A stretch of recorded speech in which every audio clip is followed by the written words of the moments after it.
네, 다음 키워드 이준석 전 대표 부탁해도 나는 안 맞겠다 이렇게 선언을 했습니다. 도대체 당에서 뭘 부탁한 거고 안 맞겠다고 하는 건지 이기인 경기도 의원의 얘기를 좀 들어보도록 하겠습니다. 이준석 전 대표한테 네. 그 공천권을 할애해주고 비대위원장직을 줘야 된다 이런 얘기들 하는데 네, 실제로 제가 알고 있기로는 대표한테 그런 여러 경로로 예. 그런 제안을 한 것으로 알고 있고요. 용산 대통령실 내지는 국민의힘 지도부의 측근이나 주변인들 통해 가지고 예. 이런 제안이 있었던 걸로 알고 있는데, 네. 근데 그게 어떻게 보면 더 나쁜 거죠. 아니 지금 이준석 대표나 이 당의 개혁을 말하는 사람들이 비대위원장이나 선대위원장이나 이런 한낱 이렇게 뭐랄까요, 얄궂은 당권과 권한을 달라고 이러는 것 같이 여기는 거잖아요. 네, 국민의힘에서 비대위원장직을 제안했다. 이 부분은 이준석 전 대표 얘기도 조금 다른 것 같긴 한데 어떻습니까? 맞습니까? 그건 있을 수가 없는 얘기예요. 있을 수가 없는 지금 얘기입니다. 당 지도부가 건재한데 도대체 누가 이준석 전 대표에게 비대위원장직을 제안을 하겠습니까? 그리고 직전 당대표인데다가 안 좋은 일로 물러난, 소송을 통해서 물러난 사람이에요. 그 비대위원장직을 제의했다느니 공관위원장직을 제의했다느니 그런 얘기를 믿을 국민도 없는데 그런 얘기를 하는 거. 그리고 이준석 전 대표가 아예 본인 SNS를 통해서 완전히 그 아니라고 부인하지 않았습니까? 그래서 이런 얘기들이 이렇게 횡행하는 것 자체가 당에 도움이 되지 않아서 저는 한마디로 말씀드립니다. 그런 일 없었습니다. 예. 근데 워낙에 이제 천하용인으로 이런 이름 하에 이제 이기인 의원하고 이제 이준석 전 대표가 좀 친한 것으로 알려져 있다 보니까 그러면 둘 사이의 의사소통이 제대로 안 된 건지 아니면은 둘이 일종의 좀 이준석 전 대표 띄우기를 하는 건지 어떤 거라고 보세요? 띄우기일 수도 있는데 예. 제가 그 천하용인 4명과 이준석 대표의 관계에 대해서 좀 말씀을 드릴게요. 예, 지금 사진에 나오고 있네요. 예, 애초에 저 천하용인 4명 자체도 4명끼리 다 친하냐. 예를 들어서 지난 3월에 전당대회 당시에 천하용인이라는 게 결성됐을 때 천하람 위원장은 이준석 대표를 거의 모르는 상태였었습니다. 그건 제가 잘 알아요. 근데 거기서 갑자기 천하용인이라고 이제 만들었죠. 김용태 최고위원은 좀 가까울 수 있습니다. 같이 이준석 대표일 때 최고위원을 했으니까요. 허은하 의원도 그 과정에서 그런데 이기인 의원도 마찬가지입니다. 이재명 대표의 성남 시장 시절을 잘 아는 사람이니까 예. 성남에서 지금 시의원하고 도의원하고 있지 않습니까? 그래서 그 관계로 이제 가까워졌다고 보는데 4명과 이준석 전 대표가 갖고 있는 어떤 정치적인 지향점이라든지 상황, 이익점 이런 것들이 다 다르기 때문에 예. 주말에 만났을 때도 나오기로는 어떤 의견의 합의를 이루어서 뭔가 같은 방향으로 간다고 알려져 있지만 제가 들은 바로는 이준석 대표가 본인의 입장과 앞으로의 방향을 설득하는 자리였고 그것에 대해서 의견이 분분했었다. 저는 그렇게 알고 있습니다. 의견이 분분했다는 게 공감이 컸던 건지 아니면 이견이 컸던 건지 저희는 알 수가 없는데 천하람 위원장이 오늘 언론 인터뷰에서 이런 얘기를 했더라고요. 이준석 전 대표가 자꾸 시한을 얘기하는 건 나가겠다는 의지도 어느 정도는 있겠지만 좀 당이 바꾸면 난 여기 머물고 싶다는 의지도 담겨 있는 거라고 또 해석을 했거든요. 어떻게 보십니까? 지금 저 아까 화면에 나왔던 예. 같이 모여 계시는 청년분들, 우리 예. 국민의힘의 소중한 자산이시잖아요. 그분들이 제가 보기에는 자신들의 그 세력화를 위해서 예. 굉장히 주거니 받거니 지금 정치를 잘하고 계시다 이런 언론 생각이 플레이입니까? 들고 예. 자가발전이란 말을 자가발전. 제가 아까 예. 우리 윤희석 대변인이 하신 말씀을 정리를 하면 딱 예. 자가발전이라는 말씀이 생각이 나는데요. 예. 그런 단어를 쓰게 되는 게 사실 당에서 이준석 대표에게 비대위원장을 요구할 지금 시점도 아니고요. 그 누구도 상상해보지 못한 예. 일을 그 내부에 있는 사람이 던져주고 예. 또 사실이 아니라고 확인해주고 이후에 지금 당을 떠나지 않을 수도 있다라는 희망을 또 주면서 지금 모여 있는 저 천하동인이라는 분들이 천하용인이요? 용인인가요? 그분들이 예. 국민의힘에게 요구하는 것을 더 관철시키기 좋은 지형으로 지금 이끌어 가고 싶어하는 욕심이 있어 보입니다. 예. 저는 이 과정에서 국민의힘이 청년들로 좀 더 많은 세력화를 위해서 이 이준석 신당이라는 설을 띄우고 예. 그리고 저 천하용인이라는 저 분들과 함께 2030 이대남이라고 하는 이른바 대선에서 국민의힘의 지지세를 보여줬던 그들을 다시 끌어오는 그런 역할을 하고 있는데 동조하고 있다. 그런 생각이 들어서 신당은 서릴 수밖에 없겠구나 하는 생각을 다시 하게 됩니다. 예. 근데 뭐 물론 비대위원장직 뭐 제안하는 건 현실적으로 말이 안 된다라고 이제 하셨는데 그러면 어쨌든 혁신위의 큰 방향은 이준석을 품겠다는 거잖아요. 네. 뭐 어떤 비대위원장직은 아니더라도 어떤 일정 정도의 역할을 주는 그런 방안은 좀 고려되는 게 있을까요?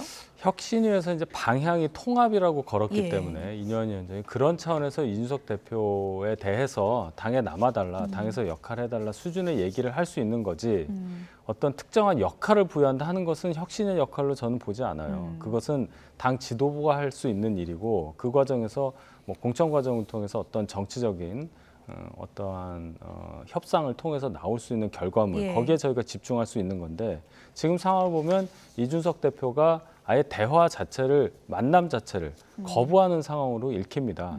하루하루 1%씩 신당 창당 가능성이 높아진다는 말을 하고 또 본인한테 어떤 직을 주더라도 맞지 않겠다. 뭐 신뢰 자본이 무너졌다. 그리고 심지어 대통령까지 거론을 하면서 여러 얘기를 하고 있기 때문에 예. 이 상황을 저희가 어디까지 수용을 할 것인가에 대해서는 그렇게 단일한 얘기가 나올 것 같지는 않아요. 그래서 이준석 대표 본인도 본인의 미래에 대해서 본인의 결정에 대해서 빨리 입장을 밝히는 것이 낫다. 네. 저는 그렇게 생각합니다. 어쨌든 뭐 이준석 전 대표가 신당을 만들다면 파급 효과가 얼마나 될지 이것도 좀 의견이 분분한데요. 하태경 의원은 이렇게 진단을 했습니다. 들어보시죠.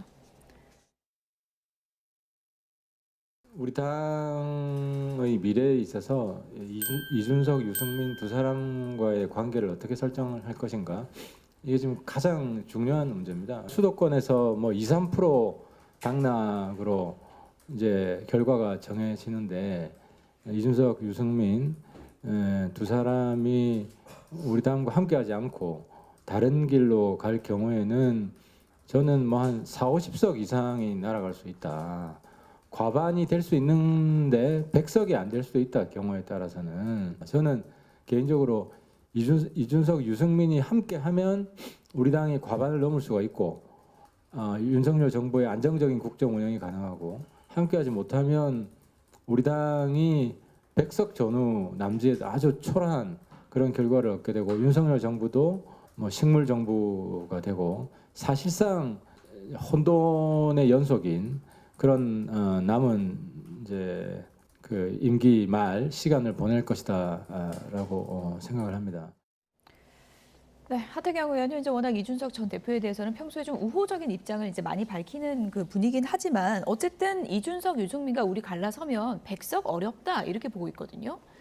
그런 진단을 하는 것이 제가 보기에 지금 국민의힘에 처한 상황에 가장 부합하는 진단이다라고 봐집니다. 예. 그럼에도 불구하고 계속해서 이준석 전 대표가 신당설을 얘기를 하면서 사실 뭐 본인의 몸값을 더 키우고자 하는 부분이 있어서 저는 이 신당이 파괴력이 있는 것이 아니라 오히려 피로감만 높이고 있는 것이 아닌가 해서 국민의힘 총선의 전체적인 영향에는 좋지 않은 영향을 미치고 있는 것이다 이런 생각도 들거든요. 예. 지금 하태경 의원도 같은 처지에 있지 않습니까? 사실 험지에 출마하도록 종용이 됐고 또 본인이 누구보다 발빠르게 수도권으로 옮겨온 상황인데 어떻게 보면 당락에 있어서 당선 가능성이 희박하게 느껴지는 인물 중에 하나라고 생각이 듭니다. 이런 경우에 세를 함께 할 그런 세력화가 필요한 예. 것인데 그들 중에 저는 이준석, 뭐 유승민, 이른바 탈당파들의 그 의중이 굉장히 중요한 것이고 어느 쪽으로 그 본인의 몸을 실어야 될지 계속해서 계산하고 있지 않을까 그런 예. 생각이 드는데요. 어쨌든 이준석 전 대표는 본인 신당 만약에 차리면 나올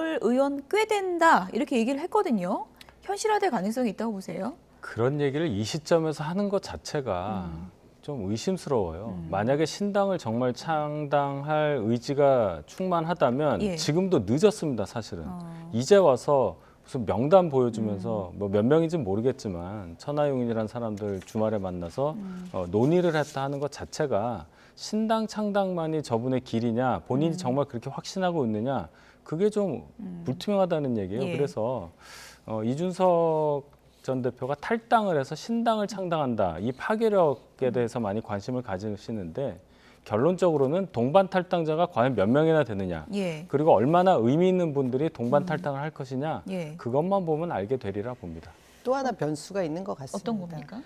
지금 이준석 신당이 차려지게 된다라고 하면 사실 지역적으로 어떤 지역에 예. 더 많은 힘을 동력을 모을 수 있을 것인가 하면 TK, 뭐 영남 이런 쪽으로 그렇죠. 생각할 수밖에 예. 없는 거 아니겠습니까? 거기에 변수는 박근혜 전 대통령의 의중이 어디에 실리느냐 그것이 가장 저희가 볼 때 박근혜 전 주안점이 될 것 대통령의 같아요. 의중. 그래서 윤석열 대통령도 벌써 2번 이상 박근혜 예. 전 대통령을 찾아뵙고 여러 가지 이야기들을 나누는 걸 보면 사실 박근혜 대통령의 지금 이후의 의중이 어느 쪽으로 쏠릴지에 예의주시하는 부분이 분명히 있는 것 같습니다. 지금 TK 쪽에 들리는 얘기로는 예. 최경환 전 의원의 의원, 경우도 예. 무소속으로 출마를 한다고 해도 예. 엄청난 경쟁력을 가지고 있는데 이른바 친박의 핵심 인사로 알려져 있지 않습니까?